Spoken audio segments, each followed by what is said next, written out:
जंगल की वो रात। बहुत दूर पहाड़ों के बीच बसा हुआ एक छोटा सा गांव था सोनापुर। यह गांव एक घने और रहस्यमय जंगल के बिल्कुल किनारे बसा था। दिन में यह जंगल जितना सुंदर दिखता था, रात में उतना ही डरावना बन जाता। ऊंचे ऊंचे पेड़, अजीब सी आवाजें और हर समय अनदेखी चीजों की मौजूदगी का एहसास। गांव के लोग सूरज ढलते ही अपने घरों के दरवाजे बंद कर लेते थे। बच्चों को सख्त हिदायत थी कि शाम के बाद जंगल की ओर ना जाएं। लोग कहते थे उस जंगल में सिर्फ जानवर ही नहीं, कुछ और भी रहता है।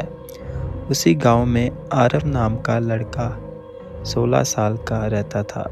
वह बहुत जिज्ञासु और बहादुर था। उसे भूत प्रेत और अफवाहों पर बिल्कुल यकीन नहीं था। वह मानता था कि हर डर के पीछे कोई न कोई सच छुपा होता है। एक दिन गांव की एक बूढ़ी औरत जंगल से लकड़ी लेने गई और वापस नहीं लौटी। गांव में डर फैल गया। सबने मान लिया कि जंगल ने उसे निगल लिया, लेकिन आरव को यह बात हजम नहीं हुई। उसने तय कर लिया कि वह सच का पता लगाएगा। अगली रात चांद आधा ही निकला था। हल्की हल्की ठंडी हवा चल रही थी। गांव के सब लोग सो चुके थे। आरव चुपचाप घर से निकला, हाथ में एक छोटा सा टॉर्च और जेब में चाकू लेकर। जैसे ही उसने जंगल में कदम रखा, उसने एक अजीब सी ठंडक महसूस हुई। चारों तरफ से झिंगूरे की आवाज़ें आ रही थी। पेड़ों की पत्तियां ऐसे सरसराती थी जैसे कोई फुसफुसा रहा हो। थोड़ी दूर चलते ही जमीन पर पैरों के निशान दिखे, वही बूढ़ी औरत के। आरव ने मन ही मन कहा, मैं सही रास्ते पर हूँ। कुछ देर बाद उसने अपने पीछे किसी के चलने की आवाज़ सुनाई दी। वह रुका, पीछे मुड़ा, कोई नहीं। वह आगे बढ़ा, फिर आवाज़ आई। इस बार आवाज़ और करीब थी। अचानक उसकी टॉर्च की रोशनी में एक काली परछाई पेड़ों के बीच से सरकती हुई दिखी। आरव का दिल जोर से धड़कने लगा, लेकिन उसने खुद को संभाला और परछाई के पीछे पीछे चल पड़ा। परछाई उसे जंगल के सबसे गहरे हिस्से में ले आई। वहाँ एक पुरानी जली सी झोंपड़ी थी। झोंपड़ी से हल्की सी रोशनी बाहर आ रही थी। आरव ने झांक कर देखा। अंदर वही बूढ़ी औरत जमीन पर बेहोश पड़ी थी। उसके पास एक रहस्यमय आदमी बैठा कुछ बुदबुदा रहा था। उसकी आंखें लाल थी और चेहरे पर अजीब सी मुस्कान थी। आरव समझ गया यह कोई साधारण इंसान नहीं था। आरव ने पास पड़ी एक लकड़ी उठाई और जोर से झोंपड़ी के दरवाजे पर दे मारी।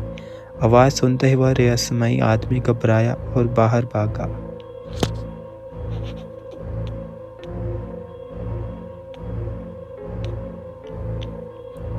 लेकिन अंधेरे में वह खुद ही ठोकर खाकर गिर पड़ा। टॉर्च की रोशनी जब उसके चेहरे पर पड़ी तो वो आरव चौंक गया। वह आदमी कोई भूत नहीं, बल्कि गांव का ही एक कालू था, जो सालों पहले गांव से भाग गया था।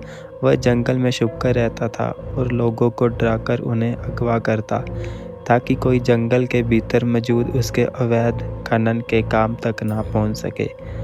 आरव दौड़कर बूढ़ी औरत के पास गया। वह जिंदा थी, बस बेहोश थी। उसने पानी के छींटे मारे। कुछ देर में वह होश में आ गई। आरव ने उसे सहारा दिया, किसी तरह गांव तक पहुंचाया। सुबह होते ही गांव वालों को पूरी सच्चाई पता चल गई। पुलिस को बुलाया गया और कालू को पकड़ लिया गया। गांव के लोग हैरान थे कि जिस जंगल को वो सालों से भूतिया समझ रहे, उसका डर इंसानों ने खुद बना रखा था। उस दिन के बाद से जंगल से डर खत्म हो गया। लोग समझ गए कि असली खतरा अंधविश्वास नहीं, बल्कि डर को सच मान लेना होता है। आरव गांव का हीरो बन गया। वही जंगल जो कल तक डर का प्रतीक था, आज साहस का प्रतीक बन गया। और आरव ने एक बात सबको सिखा दी, जंगल उतना खतरनाक नहीं होता जितना हमारा डर उसे बना देता है। अगर स्टोरी पसंद आई हो तो चैनल को सब्सक्राइब कर ले और बेल आइकन प्रेस कर ले रोज़ नई स्टोरियों के लिए।